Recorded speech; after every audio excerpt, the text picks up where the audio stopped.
Welcome to my 2.2 assignment. This assignment is on steady state exercise and a test I carried out on some participants when they did some steady state exercises.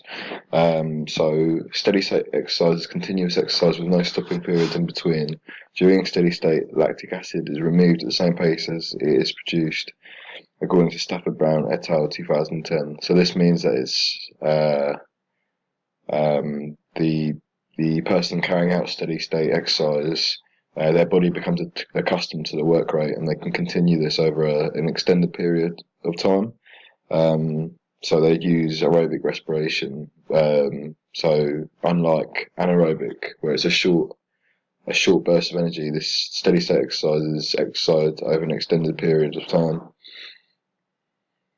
The next portion of my assignment will be detailing the different components of the cardiovascular system and some other components of the body while the participant undergoes steady state exercise. So I'll be saying, for example, what happens to the heart rate while someone is going through a steady state exercise. So my first one is heart rate. So during steady state exercise, the heart rate will go through an initial rise before exercise begins, and at the beginning of exercise, it rises before the start of exercise because there is an anticipatory rise. Since the body is preparing to exercise, the body releases hormones that stimulate the sinoatrial node, which means the heartbeat increases. Anticipatory rise can also be caused if the participant is nervous, as it also increases means the stimulation of the SA node. Once the exercise starts, heart rate increases significantly until the body becomes accustomed to the work rate. The heart needs to increase during exercise because of the demand from the muscles in the body. They need oxygen, so the heart needs to increase to carry oxygen around the body so that the muscles can respire and produce energy. Baroreceptors, chemoreceptors, and proprioceptors in the body detect change and then send a signal to the CCC, which is also known as the cardiac control center, which is in the medulla oblongata. It is there that the impulse then gets sent down either the parasympathetic or the sympathetic nervous system based on whether the heart needs to be slowed down or sped up. During steady state exercise, the body is moving, so the proprioceptors detect this, and there is also a build-up of CO2 because the body's heart rate is not yet fast enough to remove the CO2 with the diffusion rate between oxygen and CO2 in the lungs. So chemoreceptors also detect a change in the acidity levels of the blood. This means that they will both send a signal to the CCC, the cardiac control center, and then therefore stimulate the sinoatrial node through the sympathetic and nervous system, in turn raising the heart rate. Because when the SA node is stimulated, it causes the conduction cycle to happen where electrical impulses make the heart contract, and this squeezes out the blood, and so that's how the heart beats. The next component I will be talking about is stroke volume. So the stroke volume is the amount of blood that can be taken into your heart with each contraction. During steady state exercise, heart rate increases due to a stimulation of the sinoatrial node. Because of the increased heart rate, it means that there is also an increased venous return. Venous return is the amount of blood that's returned to the heart. This in turn means that when the heart contracts and fills with blood, the volume of blood that fills the heart will be greater. During steady state exercise, the stroke volume will increase to a point where the person becomes accustomed to the exercise. Once this happens, the heart rate will no longer increase and stay at a steady rate due to the fact that the body's muscles have enough oxygen to respire. If the person's heart rate becomes too high before they are accustomed to the work rate, it can cause the stroke volume to decrease significantly. Not significantly, slightly, sorry. As the increased heart rate means that the heart will be contracting faster and faster, so the heart does not have time to fill completely, therefore meaning the amount of blood in each contraction will decrease, therefore meaning stroke volume decreases also. So my next component is my next thing I'm talking about is Starling's law. So Starling's law states that as the cardiac output and venous return increases, the stroke volume also increases. As the volume of blood in each contraction grows, the amount of force applied to the walls of the ventricle is also increased due to the amount of blood in the heart at one time. This means that the force of the contraction will be greater because of the force applied to the ventricle walls is greater. So when the blood is pumped out the arteries, it will be at a higher velocity because as stroke volume increases, there's more blood going into the heart. So as it pushes against the ventricle walls, the contraction back will be much greater. My next one is cardiac output, and cardiac output is the amount of blood that goes around the body in 1 minute. During steady state exercise, this value increases as the heart rate increases. As the heart rate increases, it means that there is more blood being pumped around the body at a faster rate. This means that the cardiac output will also increase because the amount of blood going around the body in a minute will increase. Because the heart rate is working more frequently, therefore meaning the amount of blood going around the body is going to be a higher value. And at the bottom here, I've got the average person's cardiac output during exercise about 5 litres per minute. So that's an average. My next component of the body will be talking about vascular shunts and vasodilation and vasoconstriction. So vascular shunts are a mechanism that the body uses to distribute the blood around the body during exercise. When the body is experiencing different conditions and environments, it distributes blood around the body to areas which need the most oxygen, because obviously blood carries oxygen, and so in times where the body needs to have that oxygen, it will cut off, it will prioritise the places in the body that need the most oxygen. And I'll talk about that later in, just a minute, in vasoconstriction. So in vasodilation is where the blood cells in the body dilate, meaning their lumen are enlarged, allowing for a higher amount of blood to be passed through at once. During exercise, the body may use vasodilation to dilate the surface skin capillaries and therefore allow blood to the skin surface, where there is then heat loss through convection. So the lumen are enlarged and constricted by something called a precapillary sphincter, and this just basically changes the size of the lumen and allows for different amounts of blood to be passed through at once, depending on what the body needs. Okay, so moving on to vasoconstriction. Vasoconstriction is where the body constricts its blood vessels, meaning their lumina become smaller and they allow less blood to pass through. This means that instead of lots of blood going to places that do not need it, blood is restricted from going to places around the body and is primarily kept in places where it is vital to have a blood supply. For example, if it was extremely cold, the body would use vasoconstriction to keep the blood in places which are vital to the body's functions.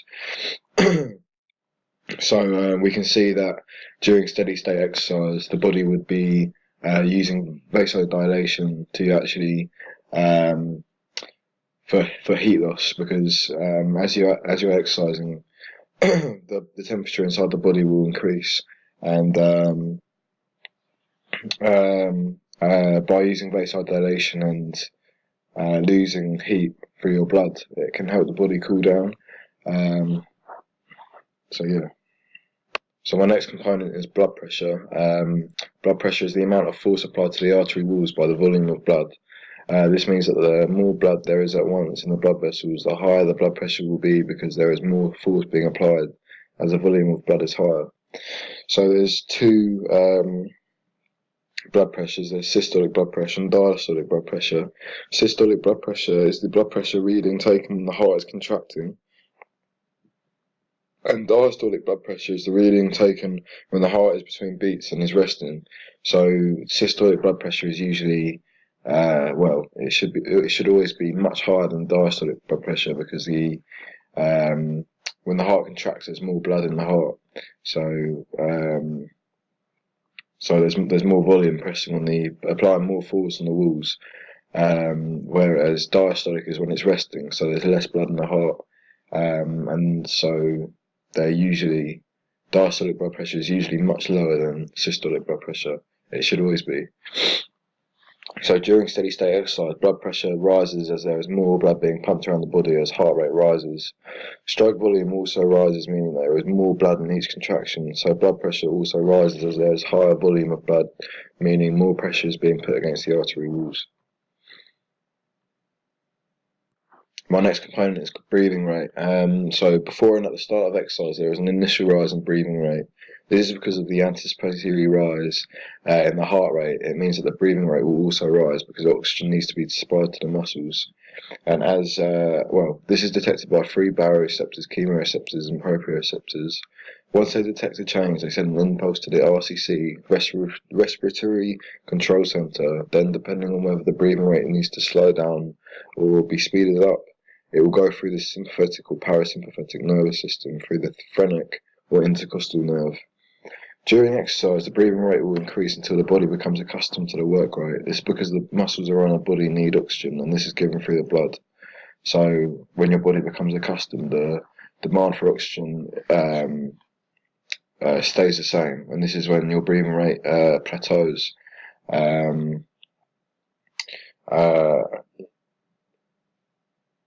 So there's a demand, from the muscles that they need oxygen. So when the heart rate rises, it pumps more blood around, and then this blood needs to be saturated by oxygen. So the breathing rate also needs to increase alongside the heart rate.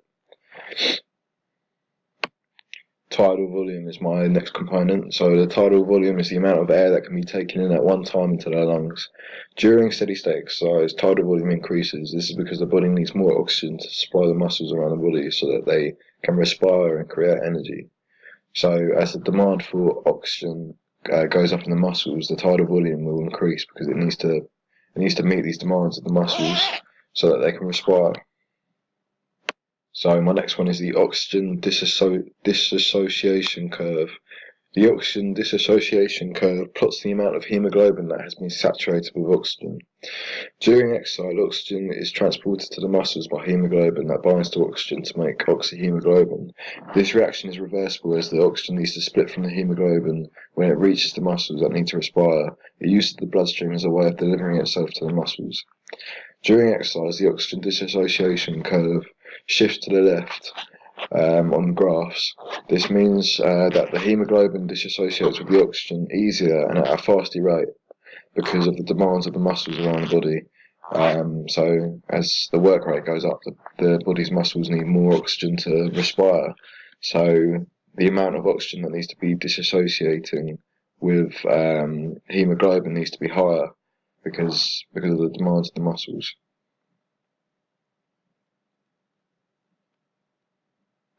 So the last component I'm going to talk about is the muscle spindles.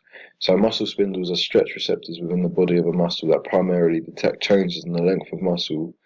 They convey length information to the central nervous system. During exercise, the muscle spindles in the body detect change in their stretch of the muscles. It relays this information to the brain where it is processed as proprioception. This then activates motor neurons, allowing the muscles to move.